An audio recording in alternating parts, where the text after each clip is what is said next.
Good afternoon. I'm Jane Vossler, and I'd like to welcome you on behalf of the Community Senior Center. Um, I'm really pleased to have Elise Guyette here today to talk to us.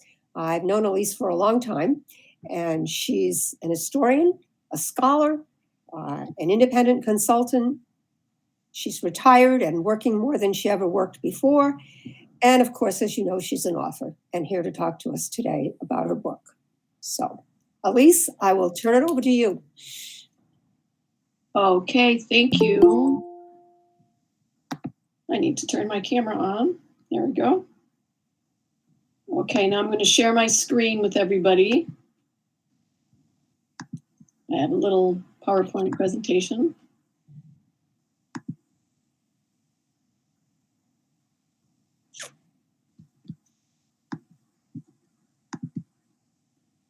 Can you see that? No. No?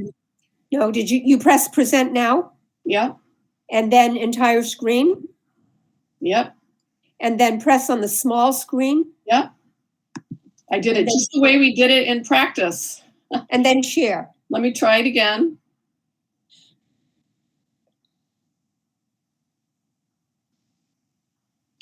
Is that now? Entire screen, clicking small screen, clicking share. Okay, it's coming. Coming? And it's here. Ah. There you go. Okay. All set. All right. I'm going to set my stopwatch here at 45 minutes and really try hard to stick with that. I don't mind if people interrupt. But I don't see any hands raising or anything on the screen I have right now. So, Jane, if you want to interrupt, if there are questions that can't wait till the end, that's fine with me. Okay. Okay. I can't see everybody either, but. Okay. All right. So we can probably say, I don't know what just happened. Oops. There, you're back now. Are we good? Yeah. Okay. All right. Let's go. I'm going to be talking about my research that I did writing the book Discovering Black Vermont. It was originally published in 2010. It's been republished in a second edition by the Vermont Historical Society. And I call the talk The Jagged Edges of Progress, mainly because I really started thinking a lot about our conception of progress as I was doing this research, because I think that we all think of this blue line here as progress. We're always getting better in just one straight line. And I really noticed when studying Blacks, when studying any kind of Black progress, that there are high points and then they are followed by pushback and low points. So this is really the history of our country. It's ups and downs. And if you're talking about Black progress, as Ta-Nehisi Coates says, Black progress is always met with a violent backlash. And I believe we're in a violent backlash period right now. I don't know what's going to happen, of course, in the future, but the pattern will look something like this. So that's a subtext to my talk. And my talk is about, this is the town of Hinesburg in the southernmost part of Chittenden County. And this is Huntington right here. And we're going to focus in on that little square here. This road right here from 1857 is Lincoln Hill. That's what's called Lincoln Hill today. It wasn't called Lincoln Hill in 1857. It was called Lincoln Hill after the Civil War. And this hill goes over into Huntington. And you can see here that there's J. Peters. That's one of the families that I researched for my book. This is Josephus Peters. And then there's Clark, another family down here, and their land went over into Huntington. So those are the two families that I did a lot of research on. And this is up near where the Clarks lived. They were going up the hill and then down into Huntington. So this is really on the Huntington-Hinesburg border here. And you can still see signs of their settlement here. Of course, the ubiquitous walls. This to my untrained eye, didn't mean anything when I walked in the woods, but I was with an archaeologist. And he looked at this pile of rocks and he said, "Oh, that's a barn foundation." And he knew that because of the dimensions of the foundation. He said at the time it was built, all the dimensions were the same. So the barn foundation is still there. And this scene right here is the cemetery as it looks today. Of course, it's not recognizable as a cemetery at all. It's been overgrown. It actually was destroyed within our lifetime, within memory, which is really sad because we have no markers. However, I do know that the Clark family is buried there. That's where the cemetery is. It's up here just before the road goes into Huntington. So that's a Clark family. I'm going to do a different marker here. I don't like that little arrow. How about green? There we go. That's better. So this map that you're looking at, or a little piece of a map, I found all rolled up on the top of a shelf in the Heinsberg town clerk's office one day. I don't think it had been touched in over 100 years. They didn't know it was there. It's not in very good shape. You can see here the rips in it. But I dated it to be probably somewhere in the early 1830s. That is because of this name right here, L. Clark, is Lewis Clark, the son of Schubel and Violet Clark, who had their farms here. And I know that he didn't have his own individual farm until late 1820s, early 1830s. So I can date this. Here we are talking about the original Peters who came. Says Prince Peters and Samuel Peters. They showed up here at the bottom of this hill in Heinsberg in 1798. The Clarks had quite a bit of land. They showed up in 1795. The Peters are from Massachusetts, and the Clarks are from Connecticut. By the time they get to Vermont, they were all free-born, or they were all free. I don't know if Prince Peters had been free in Massachusetts or enslaved. If he had been, he would have been freed by his service in the Revolutionary War.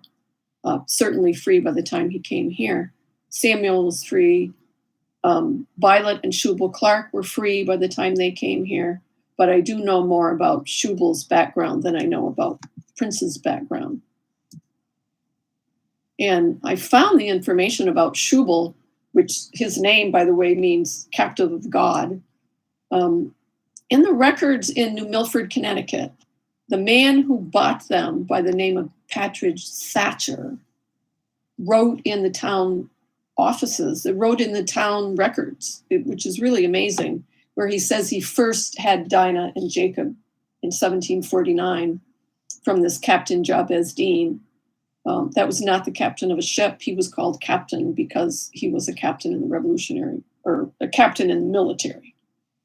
But they talked about Jacob and Dinah had been in the country about 6 weeks.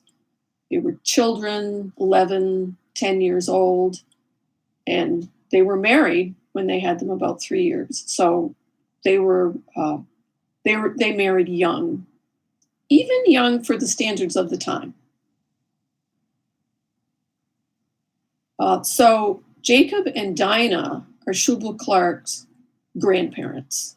Jacob and Dinah had 9 children. One of them was Sybil, their firstborn, and Sybil had Schubel Clark. He was her son. So they were all enslaved by the Thatchers in New Milford, Connecticut.